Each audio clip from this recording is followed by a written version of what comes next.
Welcome to Modern Psychedelics, where we explore the transformations made possible through intentional engagement with psychedelics. This podcast will help you integrate high consciousness living into the everyday and deepen the work ignited by altered states.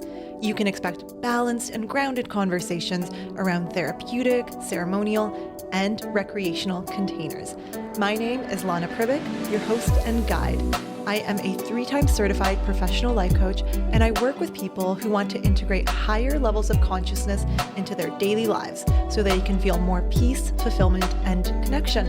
After all, our time here on Earth is so brief, so let's make sure we're really living. The song you hear is called Lost Horizon by Peace Sign. All right, let's journey. Hello and welcome. It's so nice to have you here today. I have such a fun interview for you today, and one that's very close to my heart because, as you guys are probably aware, there's a lot of men in this space of psychedelics. And when I get to feature and interview not just a woman, but a woman who shares a very similar cultural lineage to myself, it's very exciting. And I feel very honored and excited to be sharing Dr. Olga Chernolaz's work with you today. Olga is Ukrainian, and her and I connect on much more than our shared Eastern European heritage. We are both also absolute nerds in our own ways, in our own different ways about psychedelic medicine. So Olga wrote this fun book called Psychedelics A to Z, an illustrated journey through the captivating world of psychedelics. This is a fun coffee table book, okay? This is not a dense, heavy, super scientific, although it does touch on a lot of science and it does have a lot of depth. Olga and I actually used to work together at a startup in the psychedelic space, a mushroom company, and that's how her and I connected. And we've kind of been tracking each other's work and staying in touch over the years.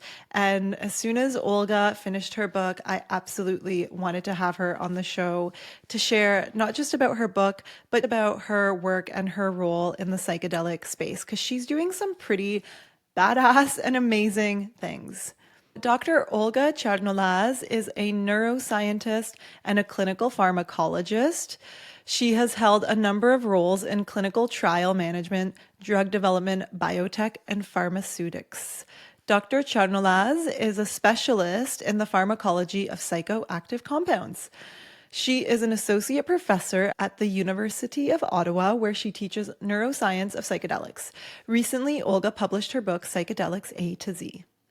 Phoenix, Ukraine is a not-for-profit organization founded by Olga that works on making psychedelic medicine legal in Ukraine to aid in recovery from countrywide trauma perpetuated by the war.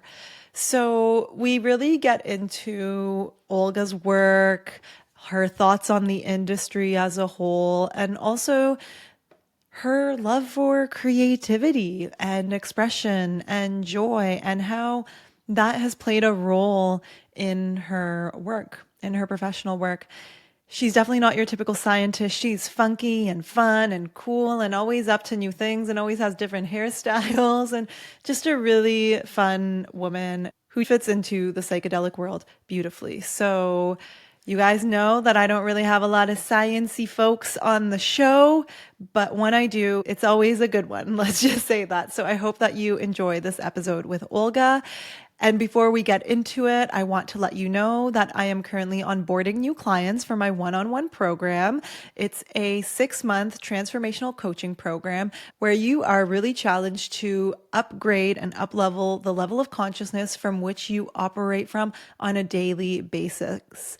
In other words, we are learning how to live in that psychedelic state that is characterized by non-judgment, creativity, flow, oneness, and connection on a day-to-day basis. It's beautiful work. I have been coaching many clients for over 3 years now. I've logged over 700 hours of one-on-one client work, and I must say that I am sharp. I am intuitive, I am grounded, and I hold a powerful space for people who are looking to get out of their own way, who are ready to bridge that gap between who they once were and who they are becoming. As a IPEC professional coach, I have 3 certifications, and one of those is a specialization in coaching people through change and transition. And while we're all always going through change and transitions, all of the time, one of the most potent times of change and transformation is when we are working with medicines. It can feel like a lot, and having a supportive coach by your side who's completely neutral and who sees you as powerful and full of potential can really speed things up and accelerate your journey. So if you'd like to work with me, I would be honored to walk alongside you. Go ahead and fill out a coaching application. I'll leave that for you in the show notes, and I'll get in touch with you to book a discovery call where we can just get on the Zoom, see if it's right for you. Don't worry, I'm not going to pressure you into signing up for a program if it's not the right fit for you.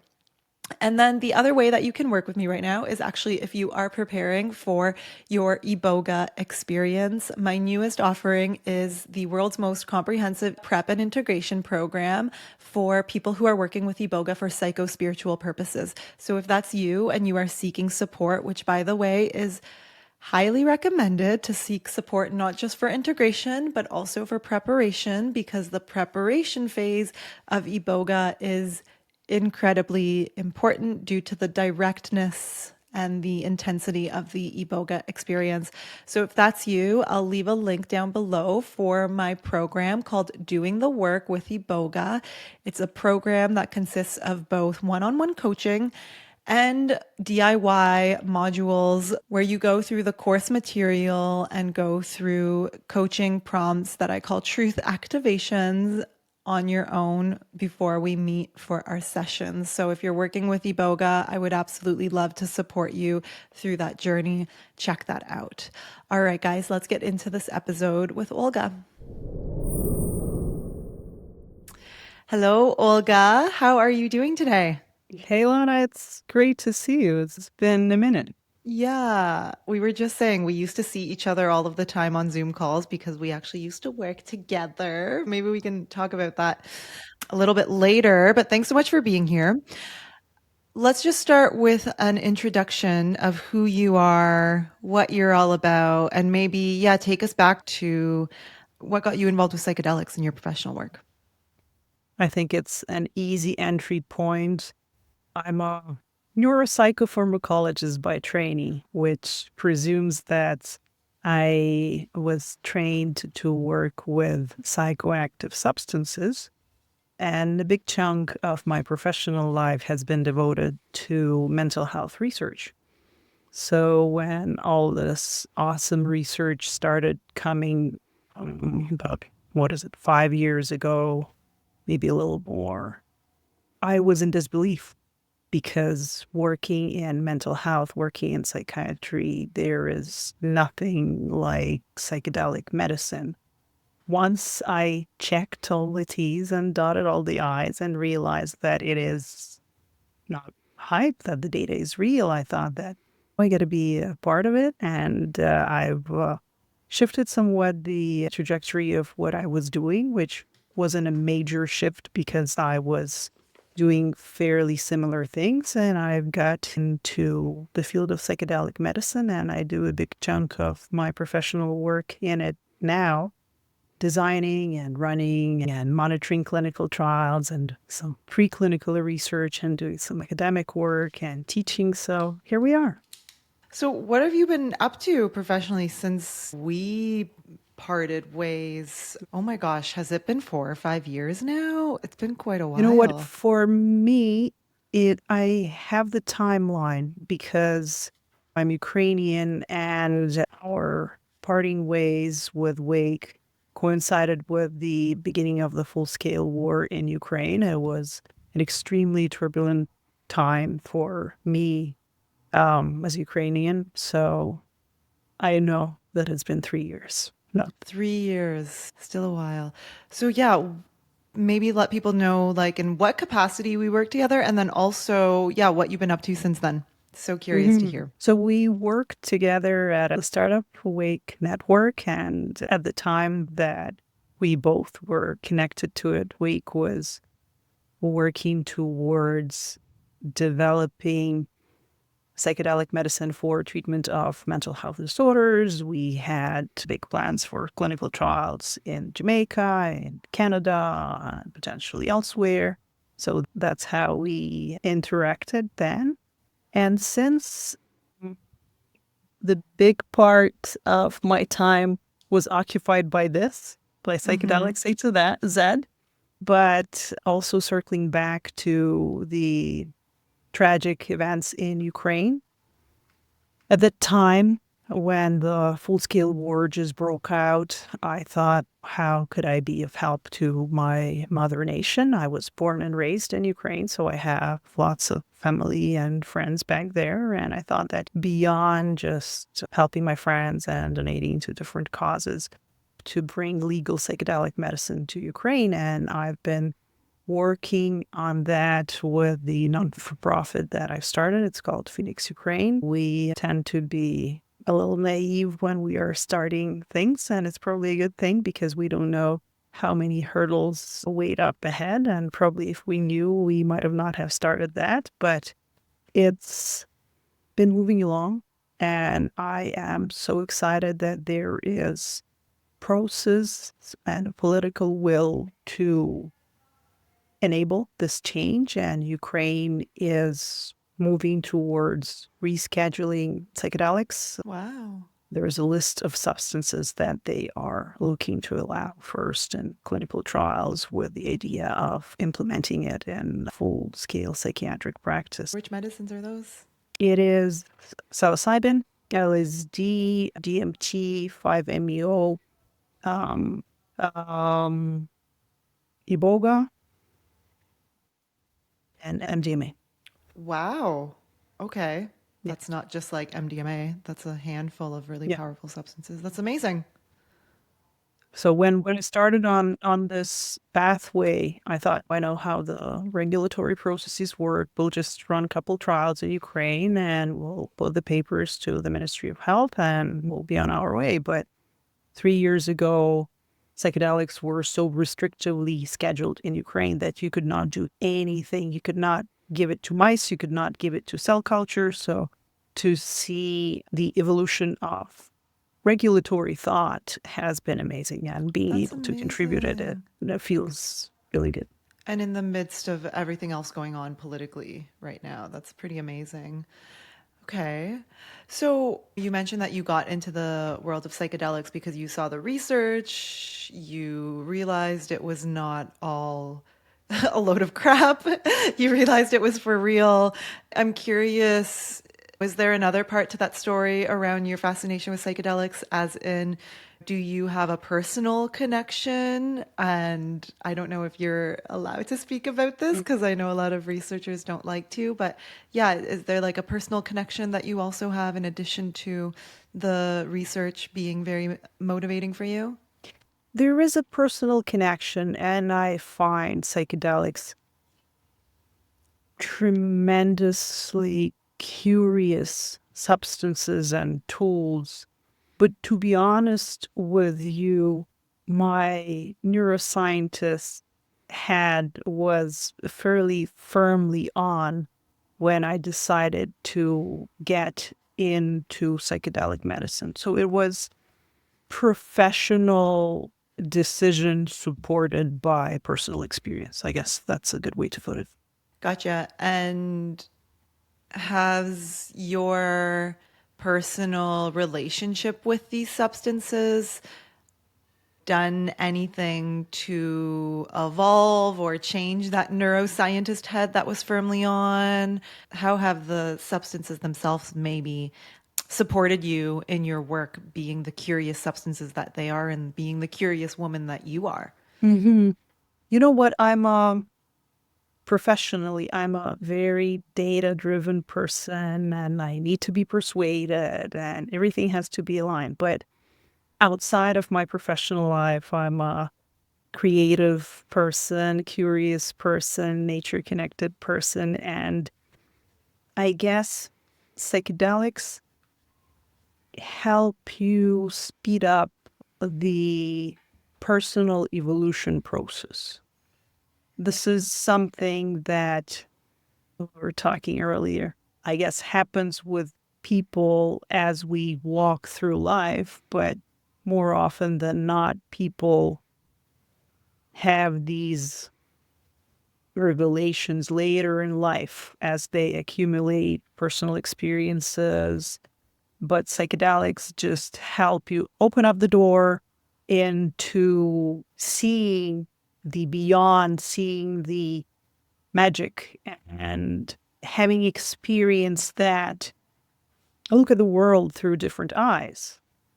You realize that, yes, data is great and needed, but there are so many things that today, with all the awesome and unbelievable technologies that we cannot explain, and they are out there, they exist, and just to sweep them under the rug as, this is BS. So we cannot explain this. I add to that, we cannot explain it yet. And I guess that's been a contribution of psychedelics to my personal outlook on life. Yeah. So it sounds like they've helped you make peace and find acceptance in the great mystery and in the fact that not everything can be understood and explained by data. Mhm. And also, let's stay curious, let's stay open, and let's keep looking for answers and the truth because why else are we here? Absolutely. Yeah. And curiosity has always been easy to me. Yeah. Okay. Even when you were little? Yes. Oh, Yeah. especially when I was little. Yeah, that makes sense. I definitely want to talk to you about curiosity and creativity and your approach on that. But first, I want to just continue this thread here. So, you got introduced to the world of psychedelics. You were firmly on the team of these substances. You started working at Wake, then you left. You got involved with the Ukraine. You started writing the book, right? Mhm. Psychedelics A to Z, which, by the way, thank you so much for sending me a copy and writing such a sweet note in it. What made you write this book? Tell us about that. 'Cause it's so unique. It's so different than other books about psychedelics out there. So, yeah, tell us everything about that, how you got the idea, what you wanted to do with this book. It's also just, yeah, we'll get more into it. It's so broad. There's so many different topics that are covered Mhm. in it. So, yeah, tell us about psychedelics A to Z. I'd love to. I guess I had the idea for a while, and it just happened that the stars aligned, some more time freed up, but also I've just, at that point, I've just finished teaching a graduate course on neuroscience of psychedelics.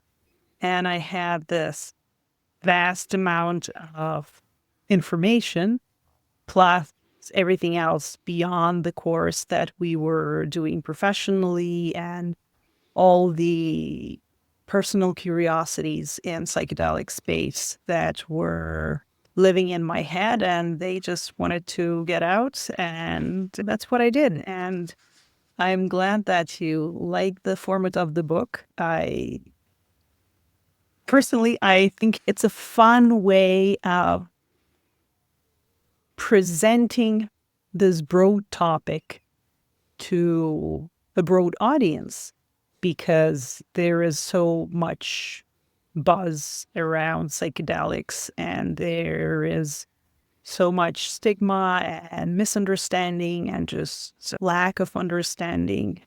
And I wanted to make my contribution to helping psychedelics to be more understood by the masses. And I chose this playful way of adding full color illustrations to the book because one of the hallmarks of psychedelia is this concept of ineffability, because what happens to us in these states cannot be expressed in words. And in addition, another key defining factor of psychedelics is the visuals that we get. So I decided to be playful and to supplementing the word with the image to try to open up the nature of psychedelics more fully. I love that. And who did the illustrations and how involved were you in that part of it? I've commissioned illustrations, so I've developed the artist briefs and I worked with the illustrator to bring out my vision, and I'm fairly happy with how it They're turned out. fun. They're really fun, very psychedelic. And so, for people listening, the concept of the book is we're going through all the letters in the alphabet, and each letter in the alphabet has a concept, a substance, something to do with psychedelics, anywhere from LSD to festivals to therapy. There's so many different concepts in here that are very interesting. And so, I'm curious, what was the first one that you wrote? What was the first letter of the Hmm. alphabet that you wrote? I don't remember who was the first one that I wrote, but curiously, the last ones that I wrote were the A and the Z Oh, because interesting. I was Huh. intimidated by trying to describe. Chapter A is ayahuasca, and it talks about the place of psychedelics in native cultures, in history of humanity throughout. And chapter Z is Zen to Zion, and it talks about relationship of psychedelics and religions. So I was intimidated by these. Interesting.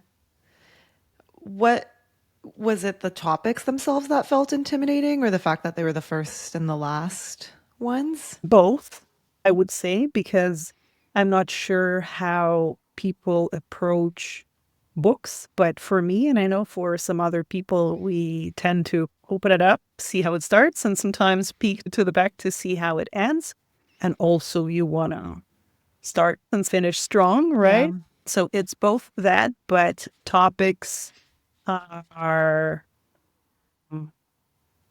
maybe not as comfortable as others in this book for me. Yeah. Okay. That makes sense.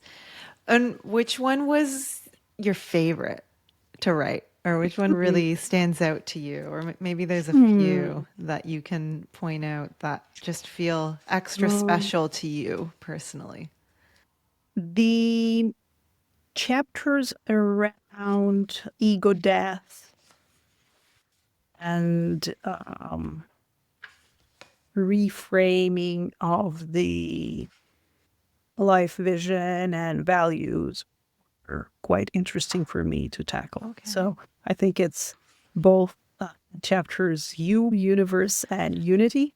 I love that one too. That one really stood out to me. I love that you chose that for the letter Y. And the letter Y is U before and after psychedelics. Is Yeah. how So it's like important to absolutely. acknowledge, yeah, that there's a line in the sand before and after. Mhm. Yeah. Okay. And what was the other one? Sorry. I think that there is some crosstalk between U and Y. They tackle similar concepts and both were quite interesting to work on. But also more grounded chapters, for instance, chapter and neuroplasticity,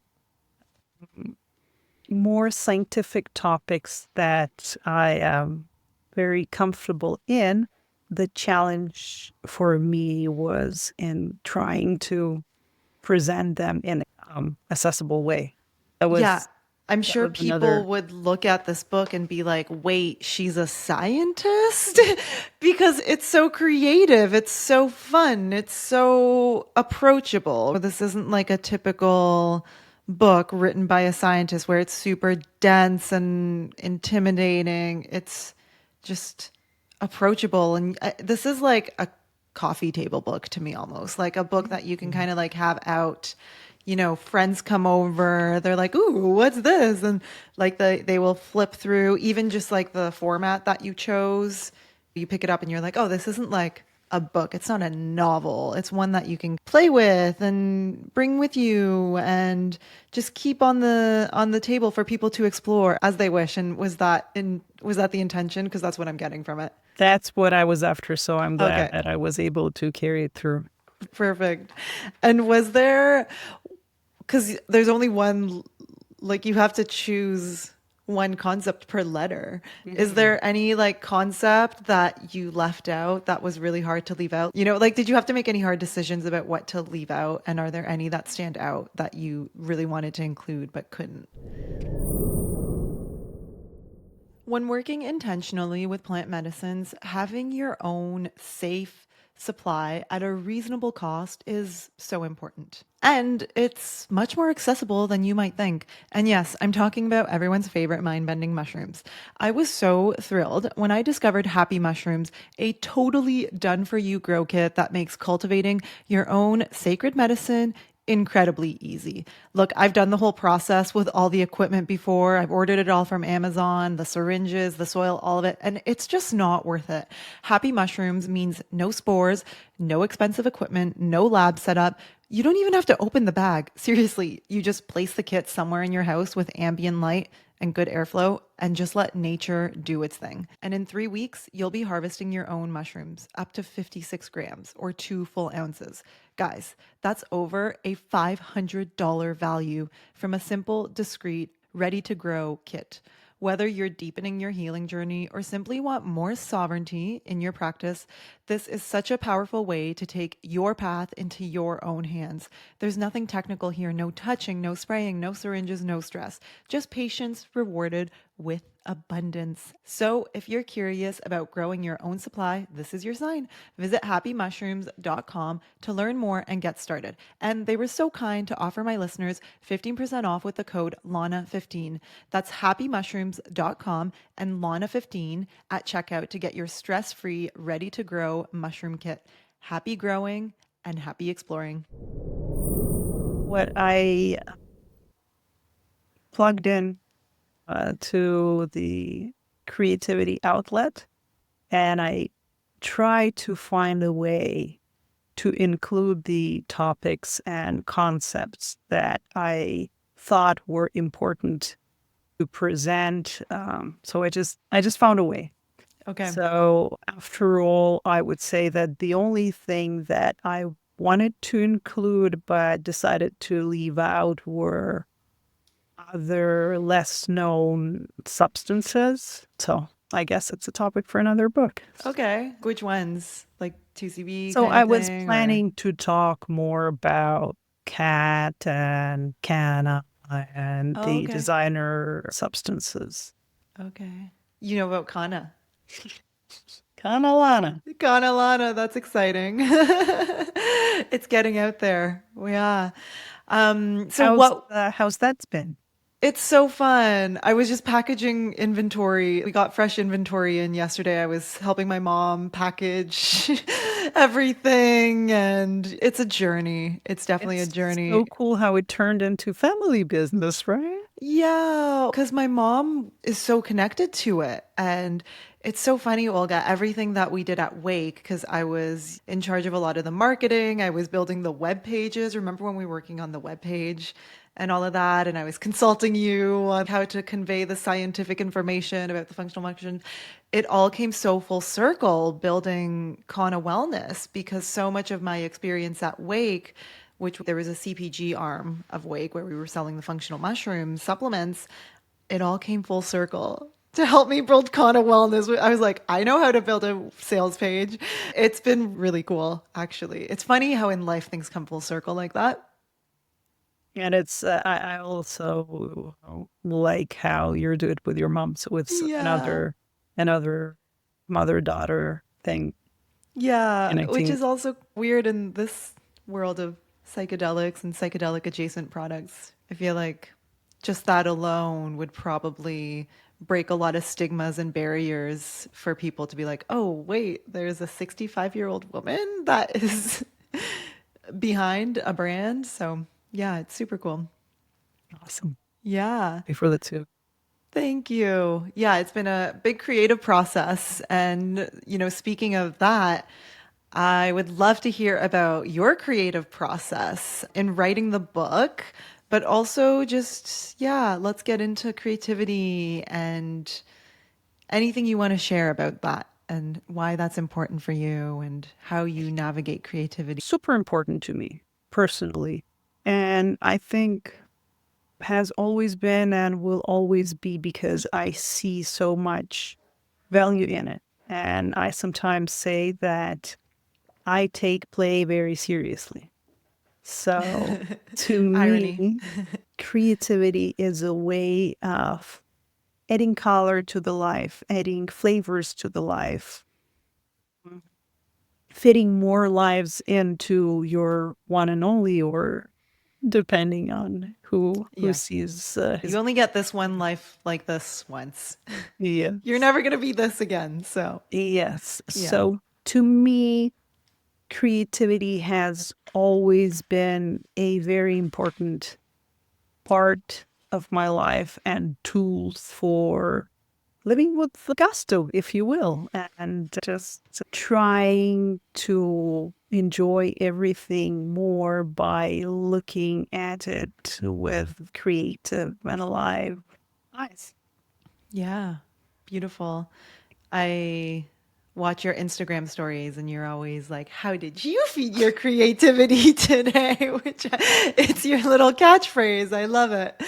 And creativity is such a high consciousness concept. It's something that we can only really tap into when we have freed ourselves from these lower consciousness states like victimhood and anger and things like that. And I'm curious what it is that actually helps you to live a creative life and helps you to integrate creativity into your day-to-day life because it's not something that is always so accessible, right? So how do you deal with that? How do you integrate it? And then also when you feel creatively stuck, if you ever feel creatively stuck, what's your approach to navigating that?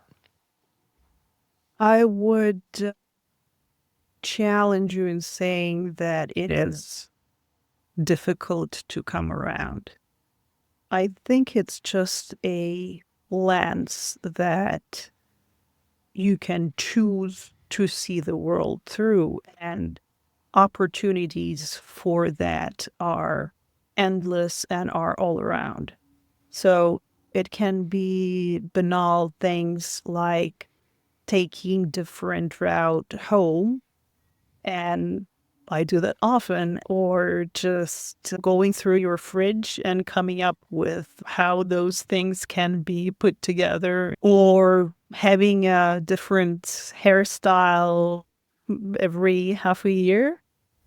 Or, it's funny. I have kids, and when I pack their lunches, I write on their bananas. So I write with the dull part of the pencil, so it coming through because of the pressure. So at first, nothing is there, but when they get to school, there is something written or That's drawn so cute.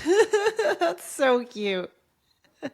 on their bananas. Banana is a source of creativity. You can stick it to the wall, or you can What write kind an of stuff do you invisible write message on it. usually? Is it usually something funny or It something can be, sweet? related to whatever's happening that day, if there is a game or if they were anticipating something or upset by something. That's so cute. No, I love what you said about creativity being a lens because that's exactly it. It's choosing to see the world through a creative lens and what happens to us, to our potential, to the way that we experience life when we choose to see the world through a creative lens, Mhm. right?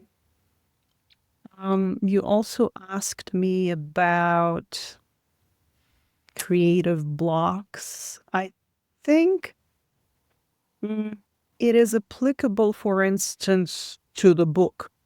So, because this is something that you need to complete. And the format that I chose with 26 different chapters, one per each letter, it means that you had to start and finish something 26 times. And there is pressure to that. And I'd be lying if I said that it was easy. So, with things like that, where there is an expectation of the finished product, it is harder and you need to engage some tools, but you also need to be self motivating. But for many more things that you are doing throughout your day, day in, day out, you're just playing with it. And if this doesn't work, well, that's something.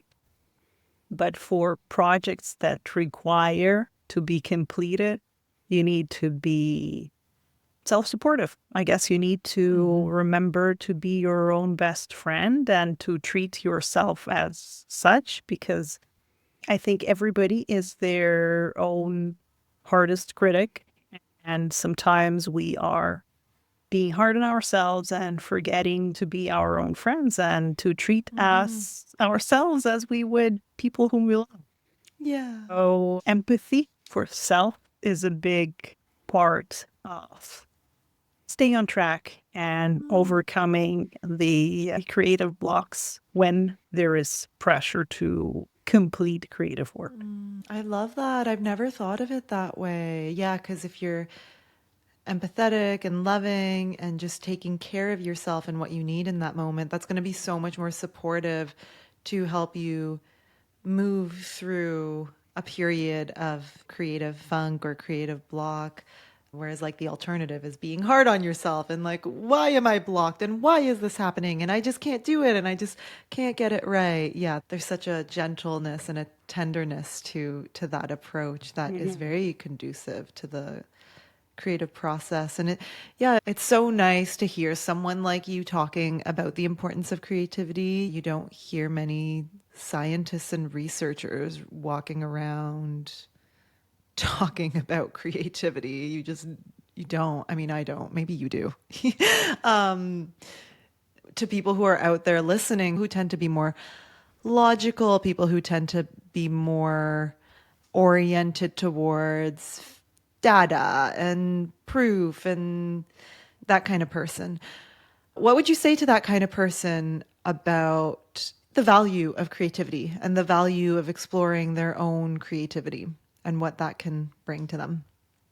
It helps you to ultimately attain whatever you're working towards because you are a happier person. And when you find yourself in a more elevated state, it is easier to complete whatever it is that you are up to. So it's interesting. I said how data driven I am in professional life, and it's totally different in my personal life. This is something that will possibly turn away many people. When I see biohacking communities, to me,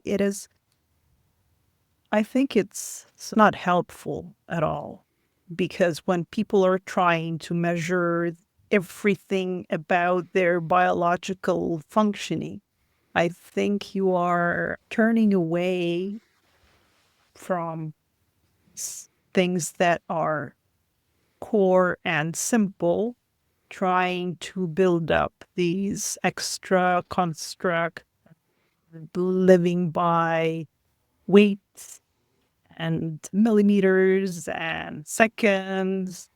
I think that simplifying makes for a happier and ultimately healthier life, because if you don't attain whatever number you're looking for, you get upset and frustrated, and you tend to find explanations for what may be not right in your life at this moment in these numbers. Whereas I think by just focusing on basic core things, moving your body, giving it quality food, feeling empathetic towards yourself, sleeping well, and being out in nature. And this one is huge for me personally.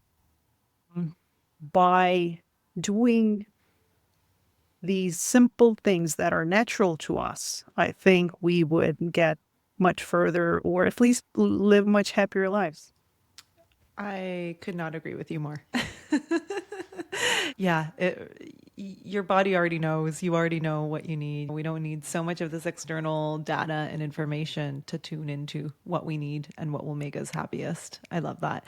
And I think the more space that we create for that intuitive connection with ourselves, our health, our bodies, the more conducive that actually is to the creative process because we're already in that more fluid, intuitive state that breeds creativity. I agree. Yeah, I agree. amazing.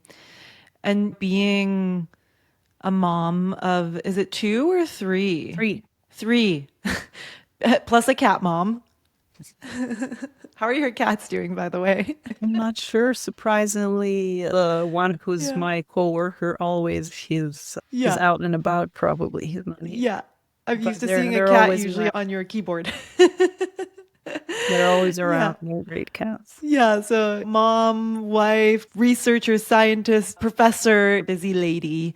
How do you make space for play, and what does play look like for you in your life? I think it's another name and another side of creativity because it's play is an attitude. I love being in the nature. I'm so incredibly lucky. It's the biggest luxury of my life. I live in the nature and I live with nature.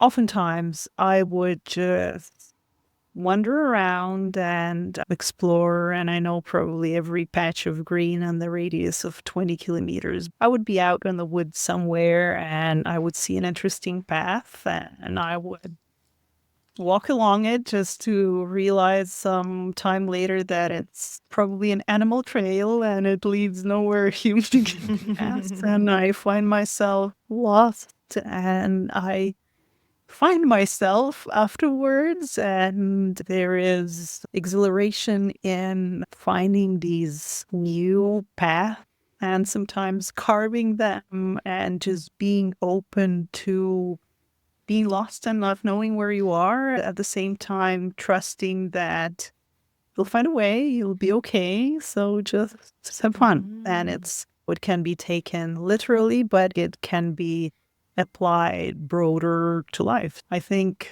having the what if question with you at all times helps to inject a healthy dose of fun into life. It doesn't always work out perfectly, but the alternative isn't perfect either. I would much rather take new path and gamble on finding something new rather than just staying in the old mode rut. Yeah, what a beautiful metaphor of how you approach your work as well, right? Going down those paths that many people do not, that maybe weren't made for humans to go down, not getting stressed, exploring new trails and lands. And It's I not think, that you're not getting stressed, but you deep down, you know that you'll be okay, that yeah, you got your you'll center. navigate this. Yeah. Okay. Yeah, I love that. Beautiful. One way that I've been really enjoying playing as an adult lately has been through fashion and exploring that and just opening the closet and just playing and trying new things and trying to shop less and just, yeah, play around with what I've got and playing around in the kitchen. I love that you speak about it because as we get older, we stop playing, and it's so important to keep that childlike spirit alive that is creative, that is thirsty for experiences and knowledge, and yeah, Yeah, making the and most out of that. it's been heartwarming to see your style exploration because for me it's a second nature. I've been playing with clothes since I don't know my teenage years. I would be kicked out of school for something that I've sewn. Wow. So I yeah, think that's very European too, don't you think? As European ladies are very into the I fashion. Probably, Yeah. yes. And for me, Eastern European, especially because the years that I grew up in were scarce, but again, scarcity breeds creativity Yes. because you are forced to come up with solutions. Got to be resourceful. Yeah. I know my mom has taught me how to be so resourceful because growing up, she had nothing. They were so poor. And when it comes to dinner every night, it's like we use what we got. You use what you got and you make the best out of it. So, yeah, that's another beautiful layer of creativity. Yeah, let's zoom out a little bit. What's your take and your observations on just what you're seeing going on right now in the psychedelic space, in the psychedelic industry, maybe with research, just kind of broadly speaking? It's developing. I am optimistic by Europe catching on and on the EU wide level realizing that it is real, it can help people, and as a result, can help states, as in countries, most of the United States. So Europe is coming around with financing and with regulatory changes for psychedelic research, and generally with both more progressive and more pragmatic approach because psychedelic medicine is effective, which means that if you were to offer it as an option to your people, you as a country would have more productive population and would be saving money. So it's not only it's a right choice because there is no reason for these substances to be banned, but it's also pragmatically a good solution. So I am excited by that. And talking about Europe, when MDMA was expected to be approved last summer and was denied the very same day or day after, Netherlands said okay to MDMA assisted therapy for PTSD treatment on a national level. And Australia is now a fully legal country for psychedelic access. It's been very narrow, but it's a step and it's developing and progressing. And it's great to see that different countries throughout the world are coming around and seeing value in this on the regulatory level because having interacted with decision makers, ultimately you need to persuade them in order to make this accepted and accessible. In our own little psychedelic bubble, we can be talking all we want about how wonderful psychedelics are, but if they remain illegal on the state level, there's only so much you can do, and there is only so many people who would be willing to access them. So these regulatory changes and movements have been very optimistic. That's exciting to hear you talk about Europe because I'm considering relocating to Europe eventually. What are some, because you've spoken to Ukraine, obviously Netherlands. What are some other psychedelic friendly countries that we should be keeping an eye on in the Um, European? Czech Republic, Poland, somewhat surprisingly. What? Wow. Some of the Nordic countries with research, Spain, just more in the gray area rather than out in the open. But It's a little more Spain and relaxed. Portugal have always been, if not defined, just more careless with Yeah. regulations. We'll keep an eye out, but that's very exciting. And so there's some excitement about the regulatory level changes that we're seeing. What about some of the risks, the challenges, some of the things that you're not so excited about, some of the things that you're like, we need to be a little bit more careful with that? I don't like the panacea talk around psychedelics because, again, within our big little psychedelic bubble, many voices would be saying that this is great for everything and anything. And whether it's, I don't know, headaches, diabetes, or pain, or anything and everything, really. So I think we need to be objective and truthful in saying that just like anything else in the world, it works when we're talking about use of psychedelics clinically. It works for some people in some conditions, but it doesn't work for everybody for treating everything. Looking at this amazing data that persuaded me to come to the field of psychedelic medicine, the responsiveness numbers in depression and PTSD are like nothing else in psychiatry, but yet it's not 100% that recover. It may be 60 rather than 30% with the more traditional drugs, but it still leaves a very significant portion of people who tried these medicines without a relief for whatever they're maybe suffering from. And whether it's in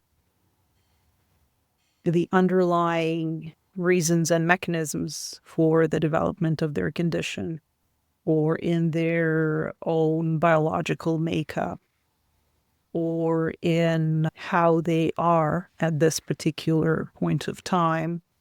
But this is not a silver bullet. This is not something that will help the humanity to come together, embrace, and sing Kumbaya.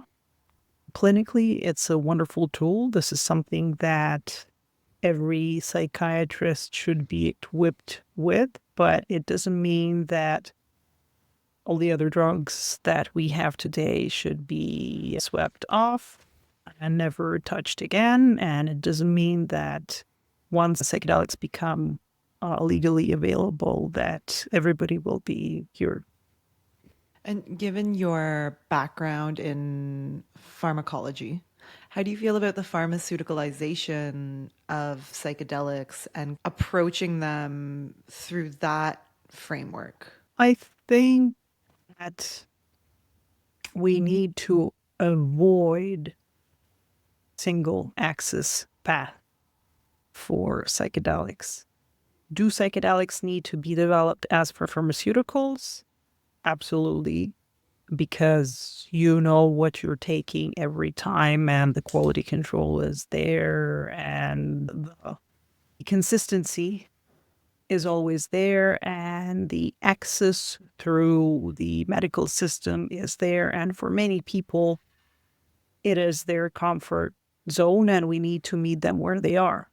But many of the commercial entities developing psychedelic substances, they are pursuing path of saying things stay as they are. Psychedelics are illegal, but I will carve out the regulatory map so that my substance is legal, whereas everything else stays as is.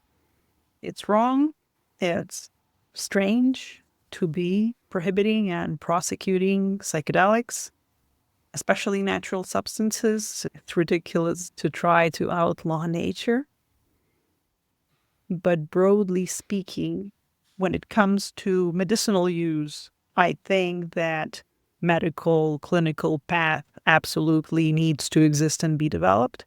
But we've talked about play and creativity and fun.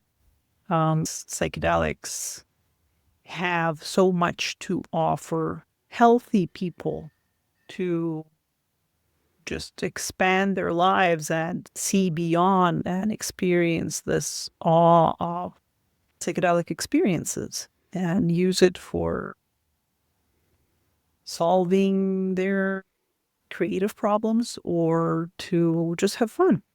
There's nothing wrong with it. That's for sure. Yep. Amazing. Can you explain what single path access is and what the alternative would be for psychedelics? For instance, with MDMA, as it is being pursued in the US for treatment of PTSD. So, MDMA assisted therapy has been shown to be tremendously effective for treatment of PTSD, and MAPS, and now their commercial offshoot Lycus, are pursuing bringing MDMA assisted therapy to the market as treatment for PTSD. So, the way they approached it is to leave MDMA scheduled as it is, as an illegal substance, but to say that when it is formulated in this specific fashion and used for this specific purpose by people trained in this specific manner, then it is okay.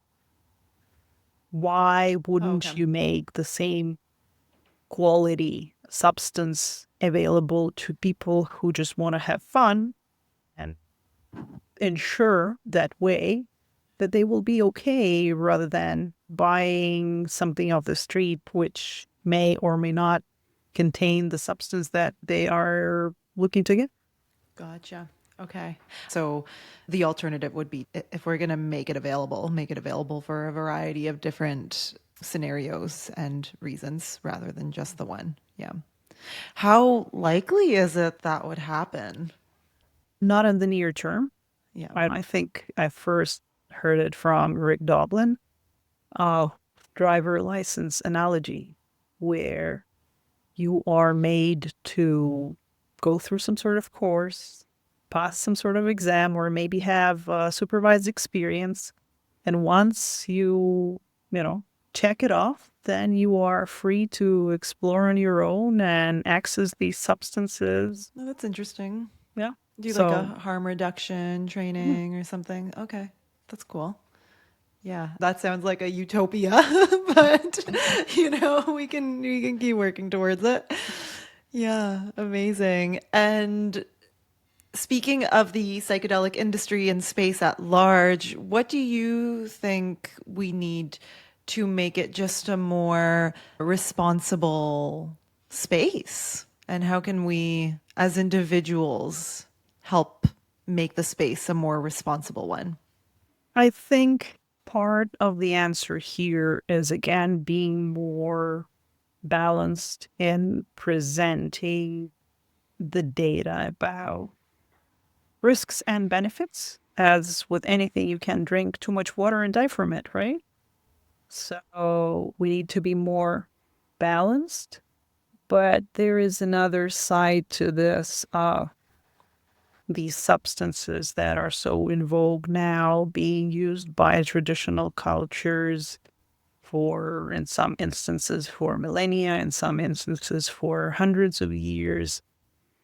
So, how do we balance respect for these traditional uses with everyone's curiosity in trying and accessing them, but this broad interest towards these plants, if we're talking about natural derived psychedelics? It's driving over harvesting and the prices up so that the traditional cultures cannot access something that is their traditional medicine.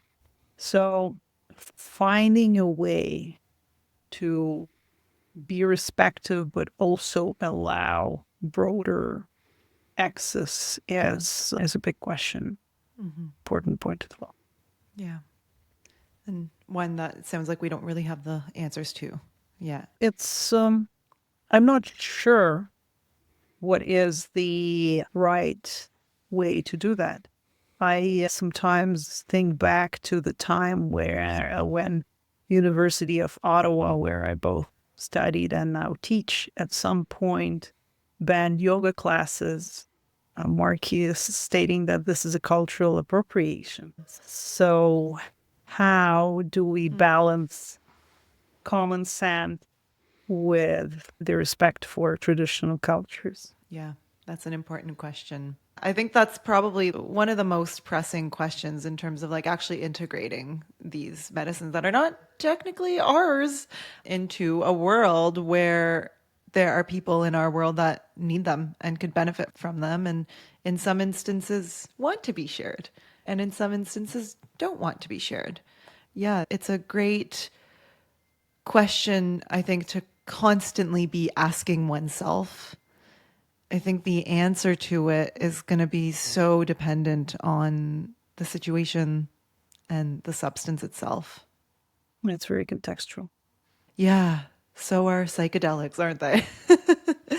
So, Olga, you have your book out, which is very exciting. I imagine getting that out has cleared a lot of space in your calendar. What else are you working on? What are you excited about, both personally and professionally?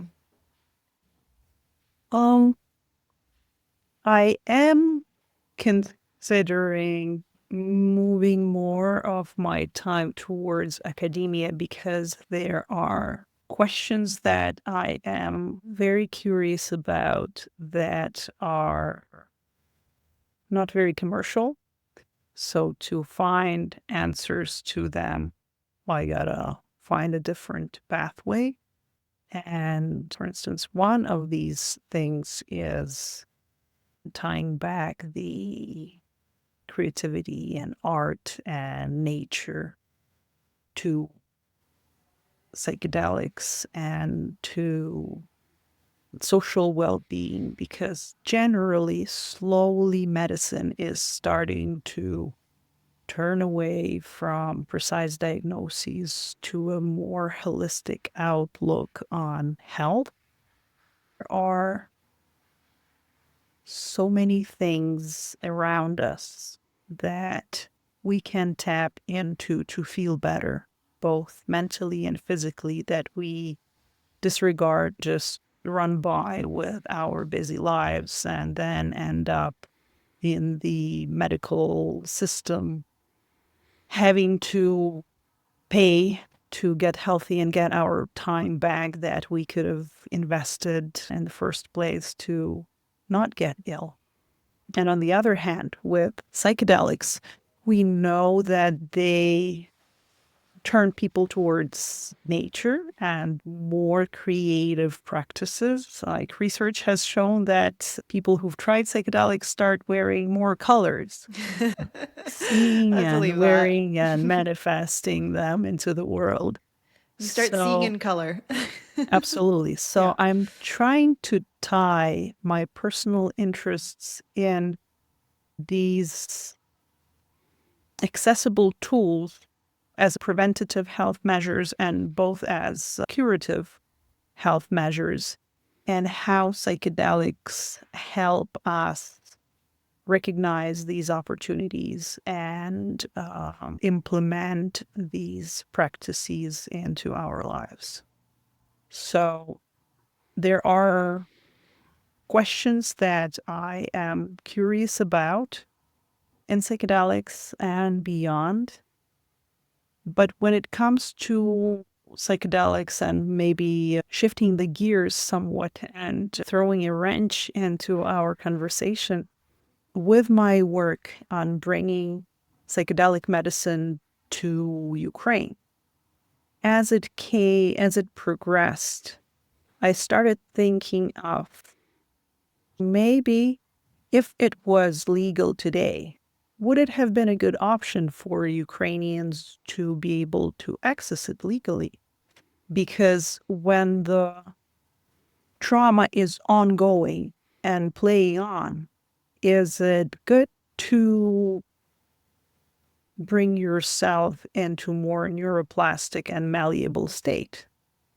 You Right. know, with psychedelics, we always talk about set and setting, and all of the research has been done when these conditions are dialed in and optimized. But what happens when you introduce these powerful medicines when set and setting cannot be dialed up? Is it a reasonable choice in those situations? Or maybe people are numbing out to the tragedies playing around and creating somewhat of a shield from this everyday trauma. So maybe stripping them of this shield is not a very good idea when the set and setting is as poor as it is. So there are many things that I'm curious about, and I'm hoping that I will be able to progress and bring more light to some of these areas. I am curious and driven by finding these answers, but I am also staying playful in allowing for it to transpire however it plays out. That sounds like a perfect place to be in as a curious person and doing the work that you do. And I think you are really asking the right questions here, and you're asking the hard questions. And I'm excited to see where all of this takes you.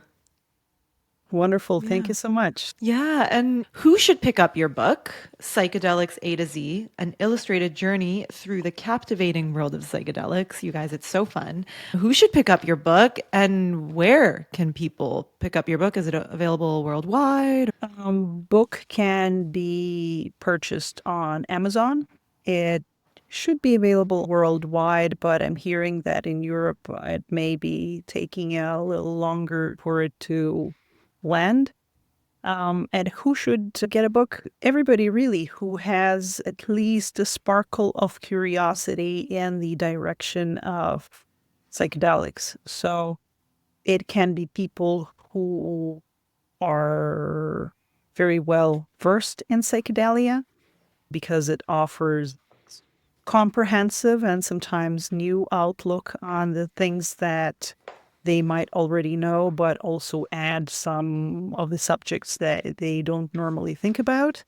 And it's also for people who have nothing to do and know nothing about psychedelics, but heard the buzzword and curious to learn more because, as you kindly mentioned, it is very broad and versatile and it covers a lot of ground. So I think by going through it, a person would obtain a fairly comprehensive outlook on the field of psychedelics.